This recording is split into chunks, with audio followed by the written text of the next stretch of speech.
translation and purport by His Divine Grace, Srila Prabhupada. Srila Prabhupada ki jai.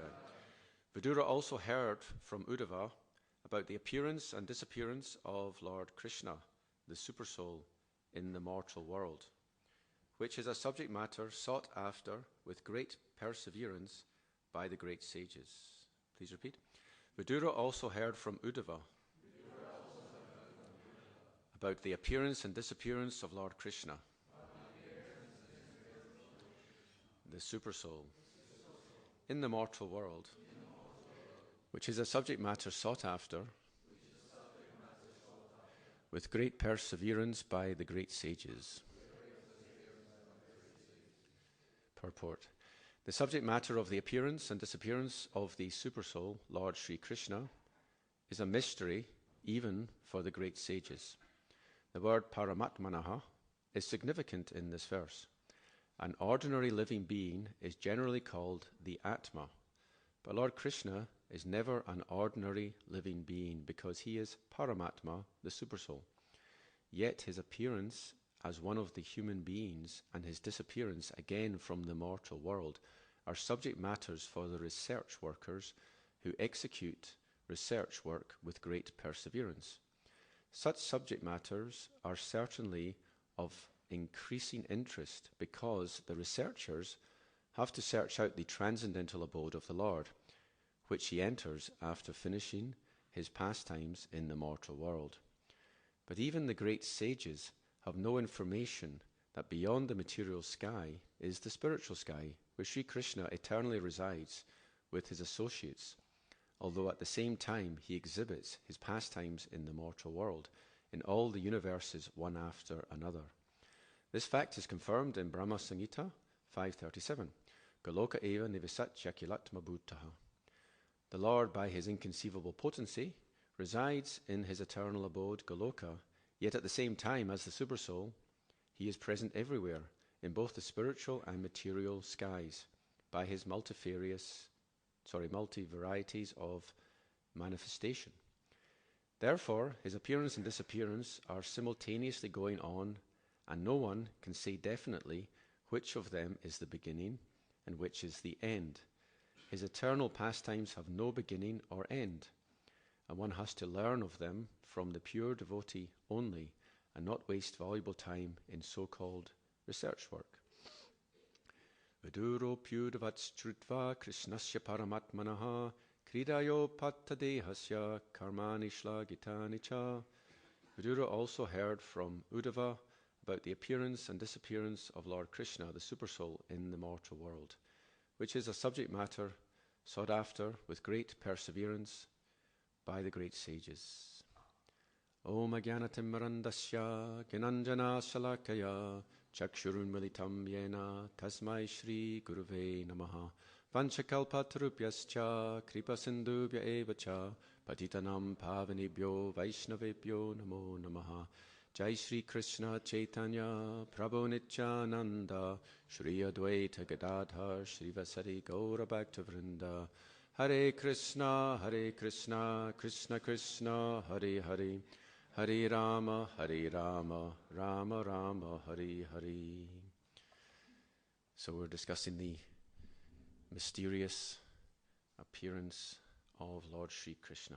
And before I say anything further, I request the blessings of all the devotees present and those listening online, that I can say something that is relevant and that is according to Shastra. I want to read to you another purport, most of a purport, which is a very excellent description of Lord Krishna's eternal pastimes. So it's from Madhya Lila, chapter 20, text 397. Ata eva golokastani nitya vihara brahmanda gani krami prakatya tahara. The eternal pastimes of Krishna are continuously taking place in the original Goloka Vrindavan planet. These same planets are gradually manifested within the material world these pastimes are gradually manifested within the material world in each and every Brahmanda. So here's a really technical very ecstatic description of Krishna's pastimes, how they're going on eternally. Purport. Srila Bhaktisiddhanta Saraswati Thakur elucidates this complicated explanation of Krishna's pastimes. Krishna's pastimes are always present in the material world in one of the many universes. These pastimes appear in the universes one after the other, just as the sun moves across the sky and measures the time. Krishna's appearance may be manifested in this universe at one moment, and immediately after his birth, this pastime is manifested in the next universe. After his killing of Putana is manifested in this universe, it is next manifested in another universe. Thus, all the pastimes of Krishna are eternally existing, both in the original Goloka Vrindavan planet and in the material universes. The 125 years calculated in our solar system to be Krishna's lifetime equal one moment of Krishna, or one moment for Krishna. One moment, these pastimes are manifest in one universe, and the next moment, they are manifested in the next universe. There are unlimited universes, and Krishna's pastimes are manifested one moment after the other in all of them. This rotation is explained through the example of the suns moving across the sky. Krishna appears and disappears in innumerable universes, just as the sun appears and disappears during the day. Although the sun appears to rise and set, it is continuously shining somewhere on this earth. Similarly, although Krishna's pastimes seem to appear and disappear, they are continuously existing in one Brahmanda universe or another. Thus, all of Krishna's Leelas are present simultaneously throughout the innumerable universes. By our limited senses, we cannot appreciate this. Therefore, Krishna's eternal pastimes are very difficult for us to understand. One should try to understand how they are taking place by understanding the example of the sun. Although the Lord is appearing constantly in the material universes, his pastimes are eternally present in the original Goloka Vrindavan. Therefore, these pastimes are called Nitya-lila, eternally present pastimes. Because we cannot see what is going on in other universes, it is a little difficult for us to understand how Krishna is eternally manifesting his pastimes. There are 14 manus in one day of Brahma, and this time calculation is also taking place in other universes. Krishna's pastimes are manifest before 14 manus expire. Although it is a little difficult to understand the eternal pastimes of Krishna, in this way we must accept the verdict of Vedic literatures. And the purport continues. So that should clear up one little misconception. And we can intellectually kind of understand these things, but there's even more to Krishna's pastimes. One may have a sort of intellectual understanding, but there's still a mystery. It's interesting now, one devotee asked me a question. So what does it mean that if we understand the appearance and activities of the Lord, we go back to the spiritual world? Is it just a simple case of understanding his appearance? I mean, that he was born, that he's unborn, but yet he appears to be born. If we simply understand that, is that enough to go back to the spiritual world? One devotee asked this to me. And I did some research, because it actually matched what's in the purport today. The subject matter of the appearance and disappearance of the Supersoul Lord Krishna is a mystery even for the great sages. So I did some research and I discovered some of the mysteries of Krishna's appearance. Now, an atheist would probably say Krishna is either a myth or he is an ordinary human being who was born by union of male and female, right? This is the standard explanation of Krishna for one who is a materialist, one who's not a devotee.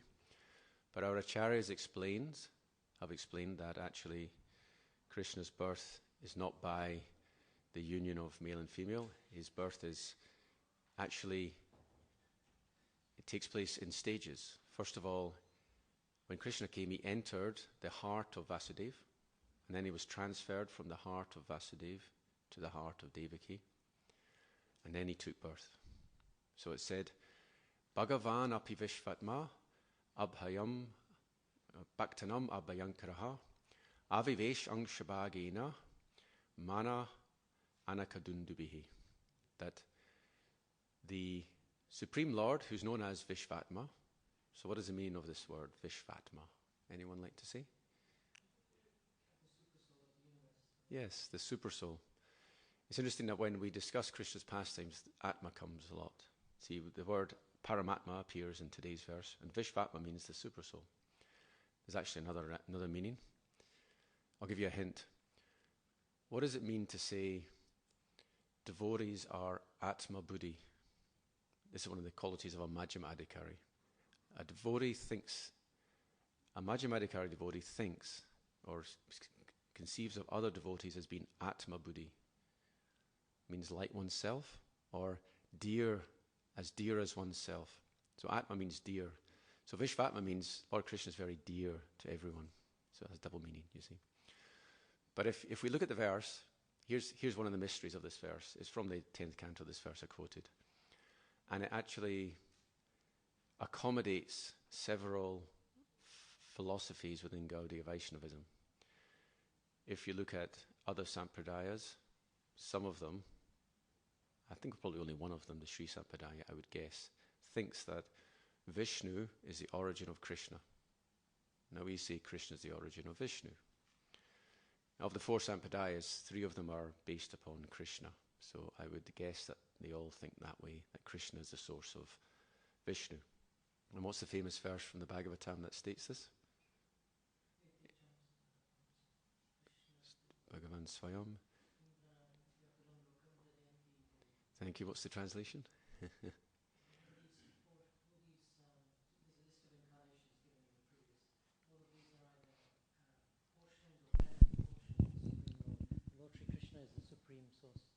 Thank you. Yes. Oh, we've got the microphone now. Good. So this is known as the Parihasa Sutra, right? And Parivasa Sutra. Parihasa means happiness. Parivasa Sutra. And it's understood that all verses of the Bhagavatam must be understood in relation to this one verse, and anything that contradicts, any explanation that would contradict this verse should be rejected. So in this verse I mentioned, there's a term, angsa bhagena. Now, the word bhaga, I'll ask you again, what does the word bhaga mean? I'm looking for 2 meanings for bhaga, because from the 2 meanings we get 2 different meanings of this verse. Opulence, yes. So Bhagavan, Krishna is known as Bhagavan, Aishvayasya Samagrasya. He possesses all bhaga, all opulences. But bhaga has another meaning. A portion, yes, exactly. So you've got the 2 main meanings. So angsha means portion as well, right? So angsha bhagena can carry 2 different meanings. If it means opulence, then it means angsha bhagena means with his opulences, with his partial opulences. So Krishna is full of all opulences, 6. There's 6 categories. And each of these is angsha, a part of Krishna. So angsha bhagena means Krishna appears with all his opulences. That's one of the meanings. But if we take bhaga to mean portion, it means he appears by a portion of a portion, which means one could argue that shows that Krishna is a portion of Vishnu, you see. So those who think that way, that's how they interpret the verse. So the Bhagavatam is going to say different things to different people according to their understanding. Now let's talk a little bit about Sanskrit grammar, because the word bhagena. Now, does anyone know there are 7 cases in Sanskrit? Does anyone know these 7 cases? We'll run through them in terms of Krishna. So the first one is known as the subject. Any sentence has a subject and an object. So the first case is the subject, which is known as the nominative. So how would you say Krishna in the nominative case? Anyone know? It's just Krishnaha, the subject of the verse, Krishnaha. Now in this verse, Viduraha, it's not up there. Viduraha is the subject of the verse. But if you want to make Krishna the object, you would say what? You'd say Krishnam. So Krishnaha is the subject, Krishnam is the object. If you want to say the instrumental, you would say, anyone know? Krishnena. Now the instrumental, the third case, it generally means 2 things. It means by or with. So in this example I gave previously, bhagena can mean with his opulence, and bhagena can mean by a portion, you see? So it's got two different meanings. And then Krishnaya means to Krishna or for Krishna. Now in our pranam mantras we recite to the acharyas, a lot of the words end in aya, because it's unto, to, often obeisance is unto. So when you say Namo Maha Vidanyaya, unto the magnanimous incarnation, see? So that's Krishnaya. Then you have Krishnat. Can someone scroll up a bit? Krishnat means from Krishna. So if you look at today's verse, you see Udavat means from the source of Udava, you see? So Krishnat means from Krishna. And then we have Krishnasya, which is also in today's verse, which means the genitive means of Krishna, you see? And Krishne means to Krishna or on Krishna. It means it's the locative. And the final one is the vocative. How do you say Krishna in the vocative? Very easy. Yeah, hey Krishna. And the ending is just Krishna. So the Maha Mantra is all vocative. When we say, oh Krishna, we just say Krishna with no ending, you see. That's why the Maha Mantra has got no ending to the words. Krishna and Rama is no ending, you see. So in this way, and the reason I'm telling you this is because some people say, how do you keep your interest in learning slokas? One way you can do it is you learn a few of the Sanskrit rules, and then when you study a sloka, you can put meaning to it and it becomes more meaningful. I've given a little tiny bit of the Sanskrit grammar, but it's a little bit goes a long way. I once created a whole A4 of different Sanskrit rules, and I found out that about 5% is what gets used nearly all the time, and the other 95% isn't really required. Most words end in A, so if you learn these words, this is for singular by the way, you have dual and you have plural, and then you have feminine and masculine, so it can expand. But anyway, these are the cases. So that's an example of how the Srimad Bhagavatam can give different meanings to different verses. Now there's another verse regarding the birth of Krishna. It's Tato Jagan Mangalam Achyutang Sham Samahita Sura Sutena Devi Dadara Sarvatmakam Atma Bhutam. What's the last line? Anyone remember it? Kashta Yatananda Karam Manastaha. This is describing how Krishna appears in the mind of Vasudeva. Then he is transferred into the mind of Devaki. So it's said in this verse, it's Jagan Mangala. It's very auspicious to the whole universe, how he's transferred. And the birth of Krishna is very, very beautiful. So it's said that when Devaki was carrying Krishna, she became very, very beautiful, just like the moon rise on the eastern horizon. So if you've seen the moon rising, it's very, very beautiful. And actually Lord Chaitanya's birth is similarly described. Tad Bhavaja Samajani Satchigarba Sindau Harinduhu. The Lord is Harindu, meaning he's like the moon. Hari Indu, arising on the ocean. It's like the womb of Sachimata is like the ocean, and the moon is arising from the ocean. So the birth of Krishna is very, very beautiful. And actually to understand anything about the appearance of the Lord, we need to have taste. Rupa Goswami says, Svalpapi Ruchireva Chad Cha Bhakti Tattva Vabodakaha Yuktistu Kevalanaiva Yadasya Apratishthata. Logic has no foundation, it will not help you understand tattva, but if you have ruchi meaning taste, you have a little bit of taste, then the tattva will not be understood. So we want to enter deeply into the pastimes of the appearance and the activities of the Lord, and that way we can actually go back to the spiritual world, because that's what's said in the Bhagavad Gita. And one of the most quoted verses of the Bhagavad Gita from Srila Prabhupada is, everyone say together, Janma karma chame divyam ivam yoveti tatvadaha chaktva diham punar janma naiti mam eti sorjuna. So if we simply understand the appearance and activities, then mam eti means we go to Krishna. And naiti means no longer. Punarjanma naiti, na iti, means we do not go to punarjanma, which means rebirth. We don't go into the cycle of We don't continue in the endless cycle of samsara, and we instead go back to Krishna's planet. So these are some of the mysteries of the birth of Krishna. Actually, there's more that can be said. But that verse I just quoted, it has the term achutangsha. Another one, this has another double meaning.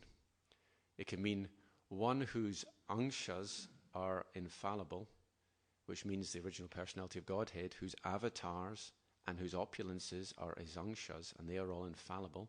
All of Krishna's avatars are infallible. Krishna's potencies are infallible, so achutangsha means that. The other meaning is Krishna is an angsha of Achyuta or Vishnu. And that's the meaning that we as Gaudiya Vaishnavas do not accept. Achyutangsha means one whose potencies and avatars are all infallible. So it's very interesting how the Bhagavatam verses carry these multiple meanings. So here's a question.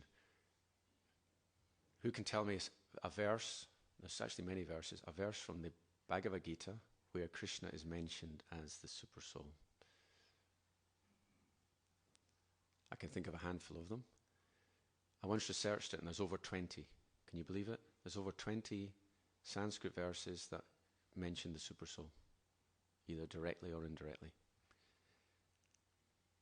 No one knows? Yes, Vishal Prabhu. Yes, thank you. Ishvara Sarvabhutanam, yes. Hridish Arjuna Tishtati. Which chapter is that one in? 18. So we have one example, 18th chapter. Krishna says, I am situated in everyone's heart. Yes? Thank you. So you've quoted exactly the first half, which is exactly what is mentioned. Which chapter is that one in? 15. Yeah, 15. It's 15:15, right? So I am seated in everyone's heart. From me come remembrance, knowledge, and forgetfulness. Any other examples? Yes. Yes. Jitatmana prashantasya paramatma samahitaha. Yes. If one has conquered the senses, one is peaceful, then one can actually commune with the Paramatma.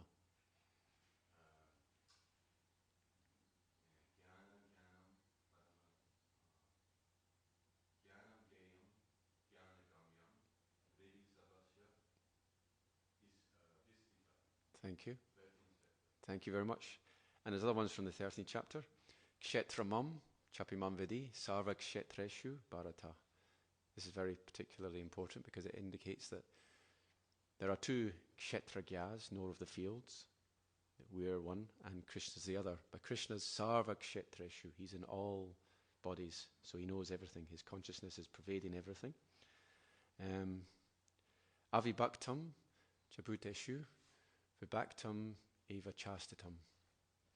That the Supersoul is, this is also from the 13th chapter, the Supersoul is avibhaktam, undivided, vibhaktam eva, but appears to be divided. So can anyone give me an analogy that helps us understand that? Sunshine, you have 100 pots of water. Yes. Then there's one sun is fully reflected in each pot of water. Very good. This is the Paramatma Tattva. We've got some analogies to help us understand. Any other examples? Crystal, this mirror. Yeah. There's like the light in the crystal, or gems. So many gems, the light appears, but it's actually coming from one source. So in this way, we have an understanding of the Supersoul. And it's said in the Chaitanya Charitamrita, Jivi Shakshad Nahitati, Guru Checha Rupa, Shiksha Guru Hoy, Krishna Mahant Swarup. That the Checha Guru, or the Supersoul, is not accessible to the Jiva. Therefore, Krishna appears as the Acharya. So when we think of the Supersoul, we have to be careful we don't have material vision. Some people think Supersoul is just the Supersoul. Yeah, Bhagavan's what we're really interested in, and in the Brahman, we don't even go near there, right? That's how we think. But actually the Brahman realization is unlimitedly blissful. Kaivalyam narakayati. It is like hell if you have Krishna's glance. Shri Shri Radha Gokulananda ki jai.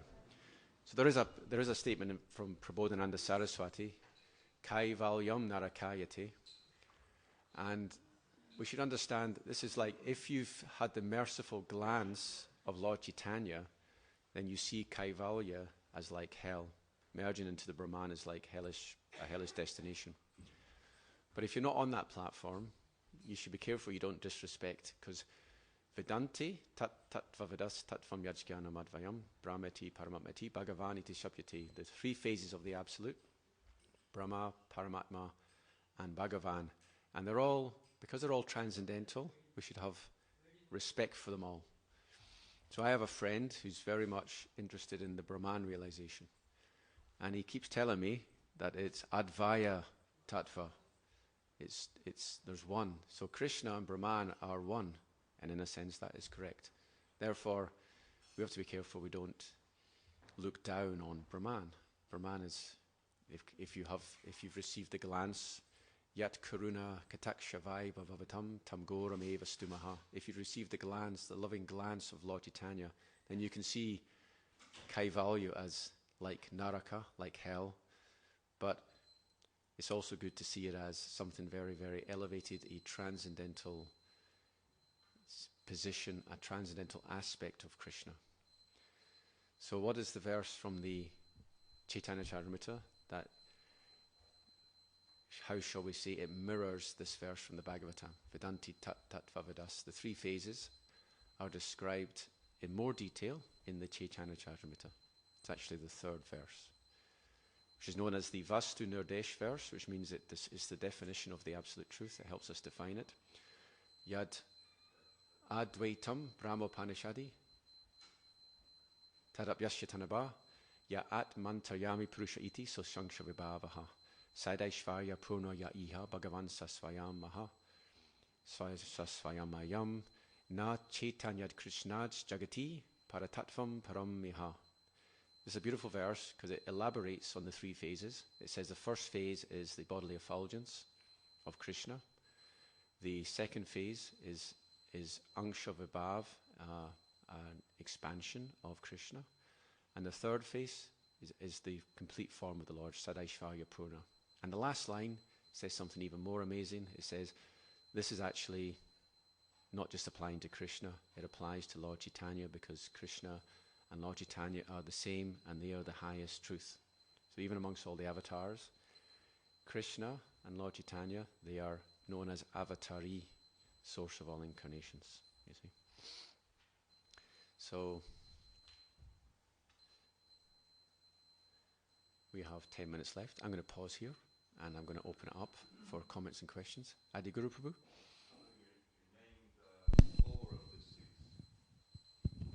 You named four of the six grammatical names. Okay. What was the one for to and from? What is their names? Okay, to is the dative. And ablative, is it? And from is the ablative, yes. Ablative. Thank you. So they are nominative, then accusative, instrumental, dative, ablative, genitive, locative, and vocative. Thank you very much. As I say, Krishnasya, it's in today's verse, means of Krishna. So now, if you didn't know that before, now when you see verses, you'll see asya, you'll probably find it means of. We have dehasya in the same verse, means of the body. So you can begin, if you haven't already begun it, you can begin your Sanskrit grammar path. And saying that Lord Chaitanya, Lord Chaitanya, his only business was spreading the holy name, but he did it in clever ways. So at his birth, it's interesting that when Lord Chaitanya was born, he actually caused the holy name to descend before he descended. So he actually caused the birth of the holy name before he then descended. So remember the lunar eclipse, everyone was chanting the holy name. That was the first descent of divinity, and then just at that moment Lord Chaitanya appeared. You see? And actually the birth of Lord Chaitanya and the birth of Krishna are very similar. I mentioned before that for Krishna's birth, it's from Krishna enters the heart of Vasudeva and then transferred to the heart of Devaki. In the same way, Lord Chaitanya entered the heart of Jagannath Mishra and was transferred to the heart of Shachimata. Now we can use the term the mind or the heart. Prabhupada uses both terms.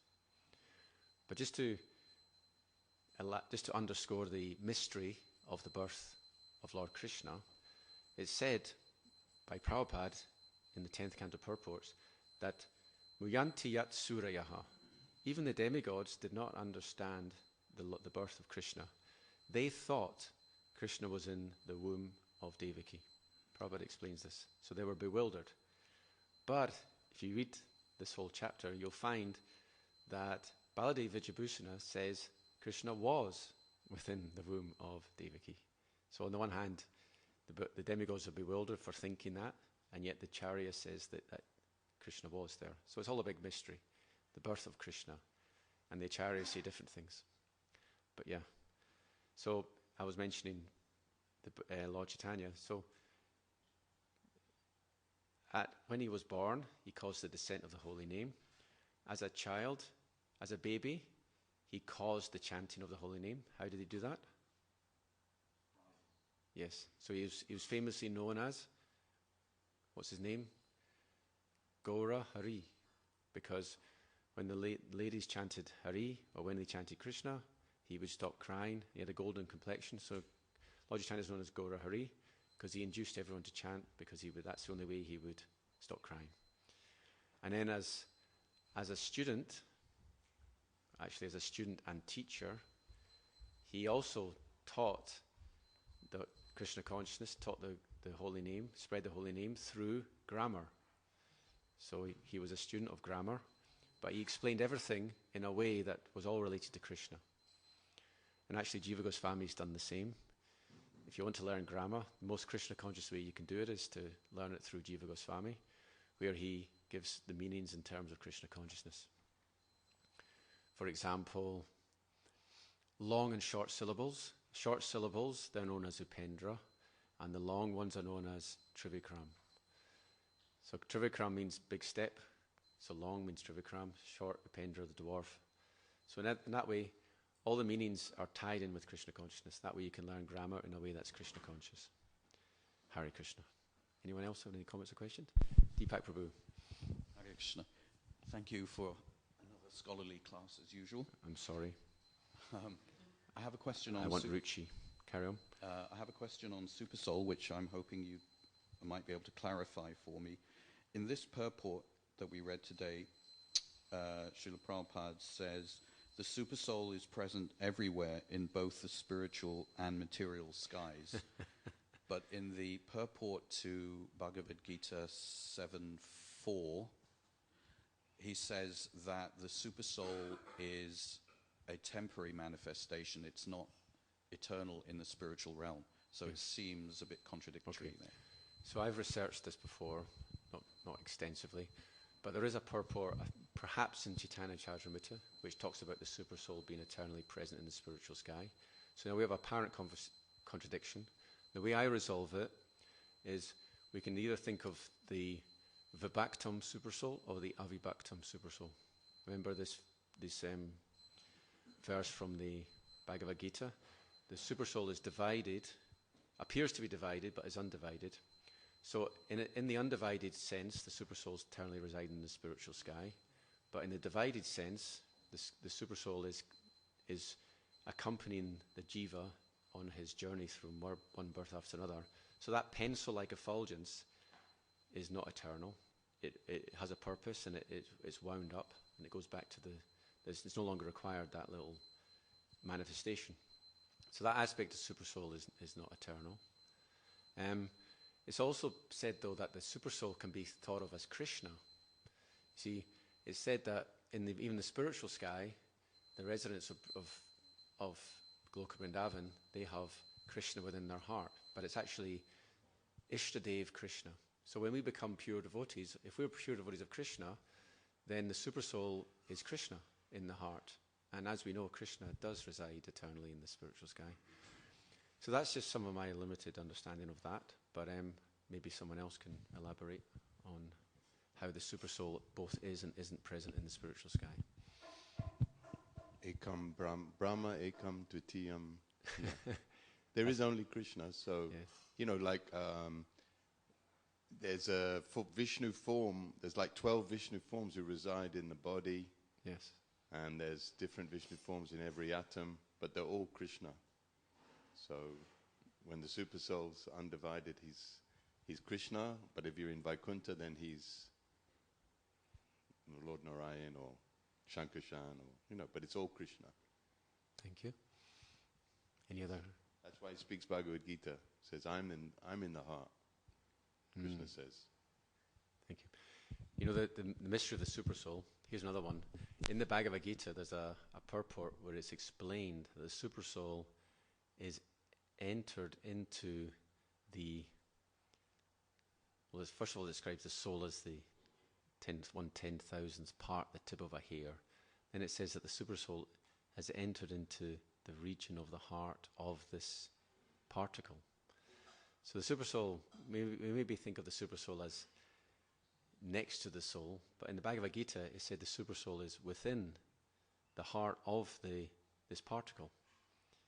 You know, we have the analogy of two birds in a tree, but this is slightly different. It's seen that they've got this minute particle, and the super soul is the soul of the soul.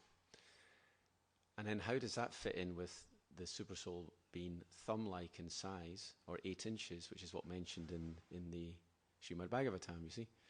Super soul is in 8 inches high, then how can it be situated inside this little particle?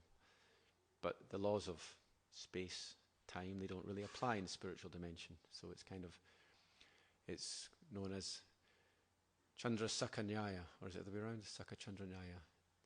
Which way around is it? The logic of the moon branch logic. The idea is the moon's far away.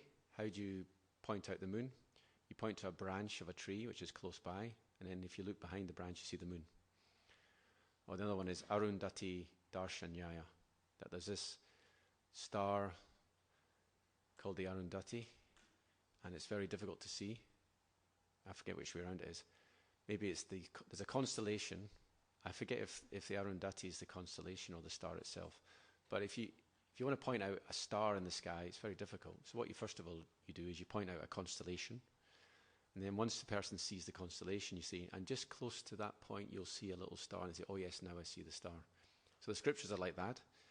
They're like analogies. They're meant to bring us in the direction of divinity, but it's only when the Bhakti Devi herself descends in our hearts that we actually get the realization. Svalpapi ruchiriva syad bhakti tattva vibodhakaha. It comes through taste, it comes through mercy, the actual understanding of Scripture. And therefore, our Scriptures are like to help us, point us in the right direction.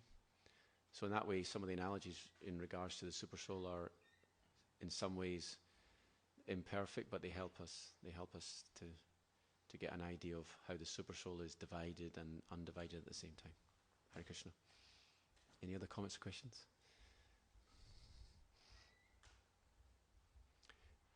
Shall we call it a finish then? Grantaraj Srimad Bhagavatam Ki Jai. Srila Prabhupada Ki Jai. Nitai Gaur Premanandi. And I'll just say one more thing. Let's have immense gratitude for the super soul, because there's a verse in the 11th canto, Nai vopa yancha pachitam kavayastavesha buddha yushapi kritam rida buddha smarantaha yontar bahis tanu britam ashuban vadunvan acharya chechavapasha svagatim byanakti. That the Lord appears as two gurus, acharya, the external manifestation, and checha within the heart. And therefore the sages, even within a lifetime of Lord Brahma, they cannot express their gratitude for those two manifestations of divinity which are guiding us back to Godhead. Super Soul Ki Jai.